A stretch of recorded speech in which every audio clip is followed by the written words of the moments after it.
Menjadi manusia seutuhnya. Mitos pertama tentang manusia adalah bahwa ia ada. Manusia hanyalah sebuah kemungkinan. Jarang sekali manusia menjadi manusia seutuhnya.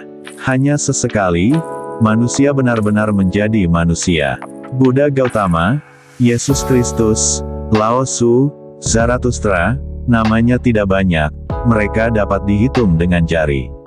Mereka adalah satu-satunya bukti bahwa manusia bukan tidak mungkin menjadi manusia seutuhnya. Tapi apa yang sekarang kita sebut manusia hanyalah mitos, kepercayaan pada sesuatu yang sebenarnya tidak ada. Jika engkau tidak menyadari fenomena yang salah ini, engkau tidak akan pernah menjadi seperti yang ditakdirkan untukmu. Engkau akan tetap menjadi benih. Engkau tidak akan pernah mekar, tidak akan bisa melepaskan keharumanmu. Nama Buddha Gautama lebih manis dari madu, lebih bersinar dari emas itu sendiri. Gautama Sang Buddha lebih ilahi dari Tuhan sendiri. Sebenarnya tidak ada Tuhan yang lain. Tuhan ada hanya ketika kebudaan ada. Tuhan membutuhkan konteks seorang Buddha untuk eksis. Kata Buddha di sini bukan merujuk kepada Pangeran Siddhartha, melainkan seorang manusia yang tercerahkan. Tanpa ruang kebudaan, Tuhan hanyalah sebuah ide teoritis dan filosofis tanpa substansi di dalamnya, hanya sebuah bayangan. Oleh karena itu jangan tanyakan apakah Tuhan itu ada atau tidak. Pertanyaan itu tidak bisa dijawab. Tuhan ada ketika seorang Buddha ada, Tuhan tidak ada ketika seorang Buddha tidak ada. Setiap kali ada orang yang terbangun maksudnya adalah seseorang yang telah menjadi Buddha, telah tercerahkan dalam konteks kebangkitannya, Tuhan menjadi nyata. Ini adalah satu-satunya kemungkinan bagi Tuhan, untuk ada. Menjadi benar-benar seorang manusia, berarti menjadi ruang bagi Tuhan untuk ada di dalam dirimu. Buddha adalah manusia paling saleh, yang pernah dilahirkan di bumi. Dan masih juga yang paling tidak bertuhan. Dia tidak pernah percaya pada Tuhan. Tak seorang pun yang sudah paham akan percaya pada Tuhan. Semua orang yang percaya adalah orang bodoh. Kepercayaan adalah ketidaktahuan. Buddha tidak pernah percaya, Buddha tahu. Dan ketika engkau tahu, engkau hanya tahu, tidak ada pertanyaan tentang kepercayaan. Buddha tidak pernah berdebat tentang Tuhan. Dia sendiri adalah buktinya. Tidak perlu ada bukti lain. Para pendebat, spekulan, teolog, sepanjang hidup mereka terus berbicara tentang Tuhan, tetapi semua pembicaraan mereka hanyalah omong kosong belaka. Bahkan jika mereka bertemu Tuhan, mereka akan berdebat dengannya. Berargumen adalah kebiasaan mereka, argumen telah menjadi pekerjaan mereka, profesi mereka. Berargumen telah menjadi pelarian dari keberadaan mereka yang sebenarnya. Argumen membuat mereka buta. Seorang teolog, filsuf, atau pemikir besar, jika dia bertemu dengan Tuhan, pasti akan berdebat dengannya. Mereka tidak bisa melihat Tuhan. Untuk melihat Tuhan, dibutuhkan keheningan, bukan argumen. Untuk melihat Tuhan, dibutuhkan cinta, bukan logika. Untuk melihat Tuhan, kitab suci tidak diperlukan.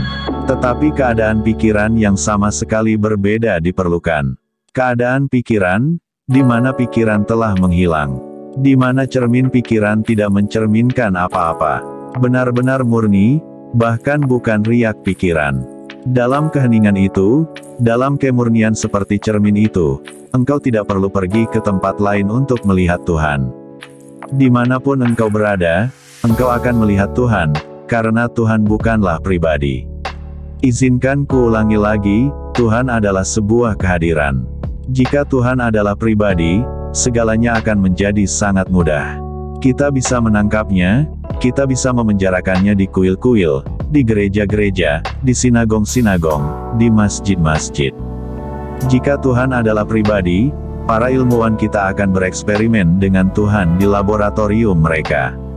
Karl Marx telah mengatakan bahwa, kecuali Tuhan bisa dibuktikan dalam eksperimen ilmiah, aku tidak akan percaya pada Tuhan. Kecuali Tuhan terbukti di lab, aku tidak akan percaya. Tapi Tuhan yang dibuktikan di laboratorium bukanlah Tuhan sama sekali. Tuhan yang ada di lab tidak bisa menjadi Tuhan. Tuhan yang terperangkap dalam jaring argumen akan menjadi impoten, benar-benar mati. Tapi itulah yang dilakukan orang-orang. Ketika engkau merenungkan Alkitab, Gita, Al-Quran, itu semua adalah hal-hal yang telah kehilangan makna. Kitab-kitab itu tidak akan membantumu. Orang yang benar-benar religius tidak bisa menjadi Kristen, tidak bisa menjadi Muslim, dan tidak bisa menjadi Hindu. Iya, dia bisa menjadi Ayatollah Khomeini, tetapi bukan seorang Muslim, bukan orang yang benar-benar religius. Mereka hanya akan menjadi orang yang fanatik, gila, terobsesi dengan formalitas yang tidak perlu. Apa perbedaan antara seorang Kristen dan seorang Hindu dan seorang Yahudi? Jika engkau melihat jauh ke dalam, tidak ada perbedaannya. Semua perbedaan itu hanya formalitas, dan mereka terobsesi dengan formalitas. Hal-hal yang kehilangan makna telah menjadi terlalu signifikan. Formalitas itulah perbedaan antara Hindu dan Muslim dan Kristen dan Yahudi dan Jaina. Apa yang telah kita ambil dari agama? Kita belum mendengarkan para Buddha, kita belum memahami Musa, Abraham, Yesus, Mahavira, Buddha. Kita telah salah memahami mereka dan kita hidup sesuai dengan kesalahpahaman kita itu.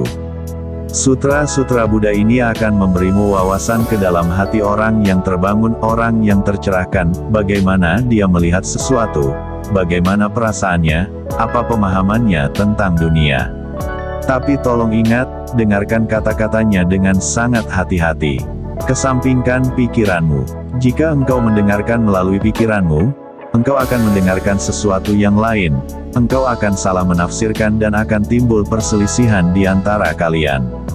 Kata-kata tidak dapat membawa arti bagimu jika engkau ikut campur. Dan kita terus-menerus ikut campur. Itulah mengapa semua orang tahu cara mendengar, tetapi sangat sedikit orang yang tahu cara mendengarkan. Mendengar itu sederhana, mendengarkan adalah seni. Jadilah pendengar selama 20 hari ini, saat kita akan berbicara tentang Sutra Buddha yang sangat penting ini. Mereka dapat mengungkapkan kepadamu visi hidup yang benar-benar baru.